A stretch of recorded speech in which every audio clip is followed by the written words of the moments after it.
اس لیے قرآن کریم نے ان چیزوں کا اعلان کر دیا. حجۃ الوداع کا زمانہ ہے، کالی کملی والے کا آخری حج ہے. جبل رحمت کے نیچے ذرا سی نیچے اتر کر جگہ بنی ہوئی ہے، وہاں پر ایک اونٹنی پہ سوار ہے، ایک ڈاچی پہ سوار ہے. لوگوں کو فرمایا یا ایھا الناس،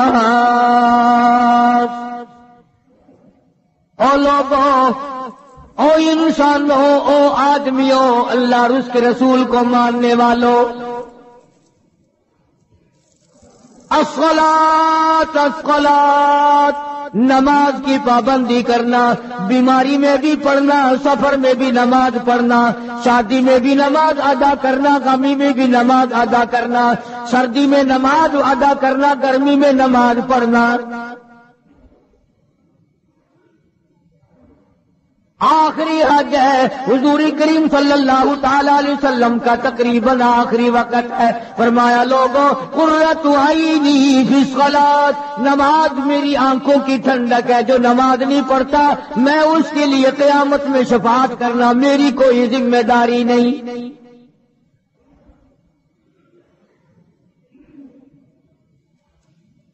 او ما ملکت ایمانہم، اور لوگوں اپنے ملازموں کا خیال کرنا، محتاجوں کا خیال کرنا، غریبوں کا خیال کرنا، مزدوروں کا خیال کرنا، معذوروں کا خیال کرنا، غریب پروری کرنا، لوگوں کے ساتھ ہمدردی والا برتاؤ کرنا.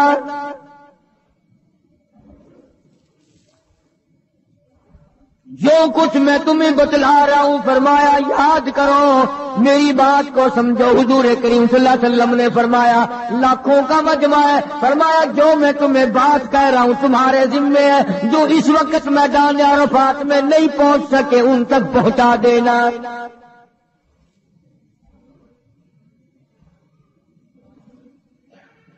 ادھر آپ نے امت کو تبلیغ فرمائی. آخری خطبہ ہے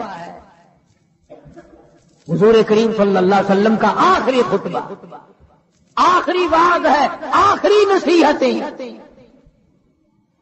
ادھر قرآن کریم کی آخری آیت نازل ہو گئی، الیوم اکملت لکم دینکم واتممت علیکم نعمتی ورضیت لکم الاسلام دینا. کالی کملی والے، آج ہم نے تمہارا دین کامل کر دیا، اسلام مکمل ہو گیا. حضور کریم صلی اللہ تعالی علیہ وسلم نے ضروری چیزیں آخری خطبے میں ارشاد فرما دی. فرمایا لوگوں اپنی عزت کو بچانا، اپنی عزت کا خیال کرنا. دو چیزوں کی ضمانت آج تم مجھے دے دو، ایک چیز کی ضمانت آج میں تمہیں دے دیتا ہوں، اپنی زبان کی اجازت دو، غلط نہیں استعمال کرو گے، اللہ رسول کے خلاف نہیں چلاؤ گے. اپنی نفسانی خواہشات کی ضمانت دو، اللہ اور اس کے رسول کے حکم کے خلاف نہیں برتو گے، نہیں چلاؤ گے. فرمایا والذی نفسی بیدی محمدا، اور لوگوں اس مالک کائنات کی قسم میں جنت الفردوس کی تمہیں ضمانت دیتا ہوں.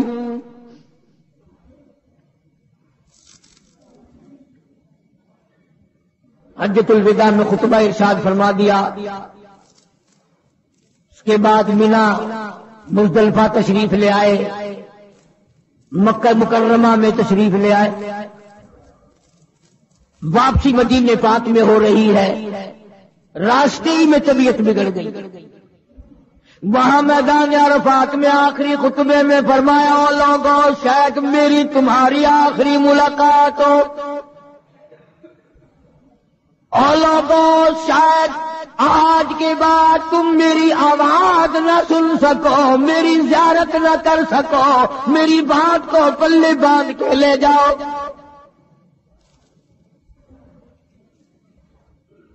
مدینہ طیبہ میں پہنچ گئے. راستے میں جو طبیعت بگڑی اور مزید خراب ہوتی چلی گئی، زیادہ پریشانی بڑھتی چلی گئی، یہاں تک کہ مدینے پاک میں تشریف لے گئے تو مرض شدت اختیار کر گیا.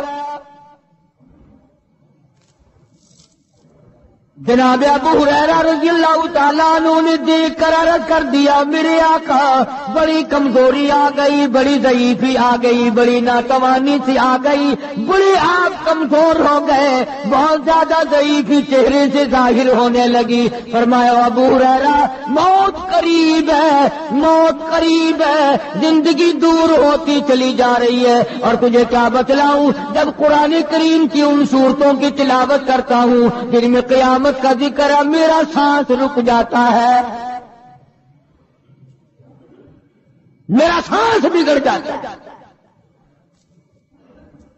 ابو ہریرہ رضی اللہ تعالیٰ عنہ فرماتے ہیں میری آنکھ کھل گئی، پچھلی رات کی میں دربار رسالت میں چلا گیا، میں نے جا کے دیکھا حضور نے نماز کی نیت باندھی ہوئی ہے صلی اللہ علیہ وسلم، میں نے بھی ساتھ کھڑے ہو کر نیت باندھ لی۔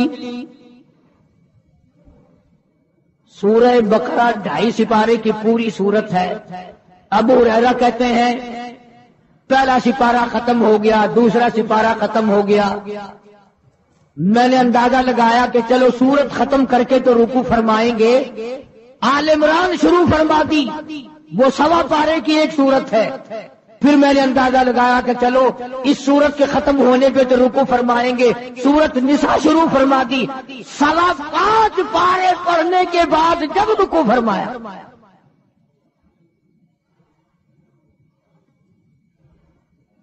اپنا حال بھی دیکھ، اس کالی کملی والے کا حال بھی دیکھ صلی اللہ علیہ وسلم۔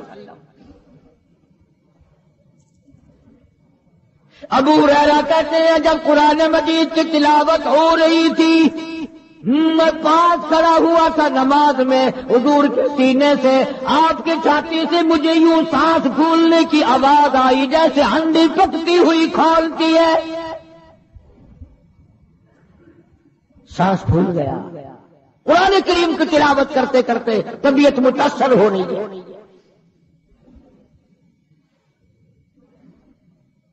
اس قسم کی نماز پڑھتے تھے ہمارے آقا حضرت محمد الرسول اللہ صلی اللہ علیہ وسلم۔ آج امت کی نمازیں اور اپنی نمازیں اور میری نمازیں تمہارے سامنے۔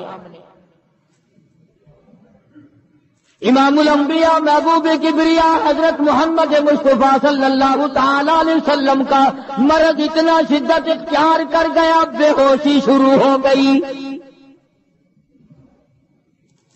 کبھی ہوش آ جاتا ہے، کبھی پھر بے ہوشی طاری ہو جاتی ہے، مرض بڑھتا چلا گیا۔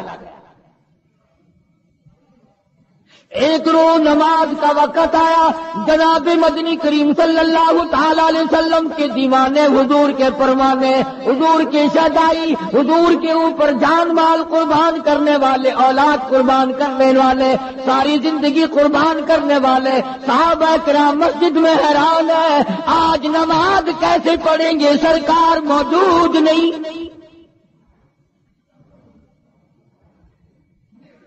جناب عائشہ صدیقہ رضی اللہ تعالی عنہا نے،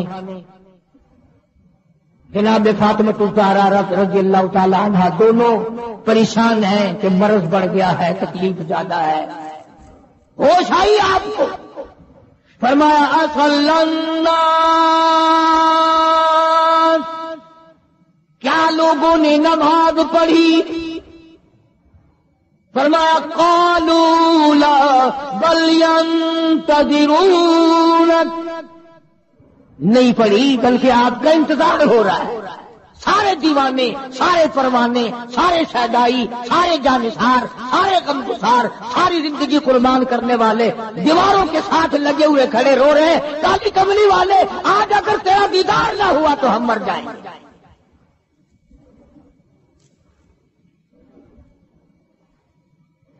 فرمایا مری ابا بکر ان یصلی الناس،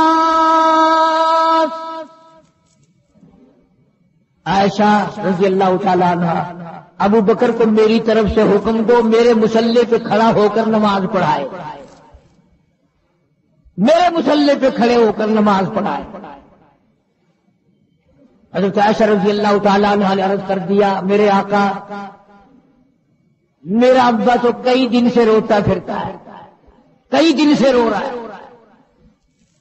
اذا جاء نصر اللہ کی سورت جب نازل ہوئی تو سارے صحابہ نے خوشی منائی، سارے مدینے نے خوشی منائی. اذا جاء نصر اللہ والفتح، اللہ کی حمایت آئے گی، نصرت آئے گی، تائید آئے گی، فتح آئے گی. ورأیت